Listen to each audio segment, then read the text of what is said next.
భద్రాద్రి కొత్తగూడెం జిల్లా ఇల్లందు నియోజకవర్గం టేకుపల్లి మండల కేంద్రంలో బీఆర్ఎస్ ఆత్మీయ సమ్మేళనం నిర్వహించారు.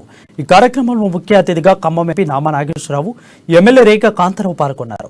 ఈ సందర్భంగా పేద రైతుకు అండగా రైతు బంధు పథకాన్ని కేసీఆర్ తీసుకువచ్చారని ఎమ్మెల్యే రేఖ కాంతారావు అన్నారు. అలాగే ప్రతి పెద్ద ఇంటి బిడ్డకు కళ్యాణ లక్ష్మి, వృద్ధాప్య పింఛను, వికలాంగులకు పెన్షన్ తీసుకొచ్చారని అన్నారు. సీఎం కేసీఆర్ అన్ని వర్గాల సంక్షేమానికి కృషి చేస్తున్నారని ఎమ్మెల్యే రేఖ కాంతారావు పేర్కొన్నారు. మన నాయకుడు కేసీఆర్ గారి మీద మన పార్టీ మీద మనం గత 8-9 సంవత్సరాలలో చేస్తున్నటువంటి అభివృద్ధి కార్యక్రమాన్ని దృష్టి పెట్టుకొని పెద్ద ఎత్తున వచ్చారు. అంతేకాకుండా మేము ఊళ్ళో తిరుగుతున్నప్పుడు కూడా ఏదో ఎలక్షన్స్ వచ్చినప్పుడు ఏ విధంగా ఎదురుకి బయటకు వస్తారో అన్ను టెండర్లు కూడా పిల్లలు తీసుకొని ప్రతి ఇంటి గౌరవ దగ్గర కూడా వచ్చి మాకు స్వాగతం పలుకుతున్నారంటే చాలా సంతోషం అనిపించింది. ఏదైనా కూడా ఇప్పుడు సోదరులు చాలా బ్రహ్మాండంగా చెప్పారు. మాకంటే కూడా బ్రహ్మాండంగా అన్ని విషయాలు కూడా మాట్లాడారు.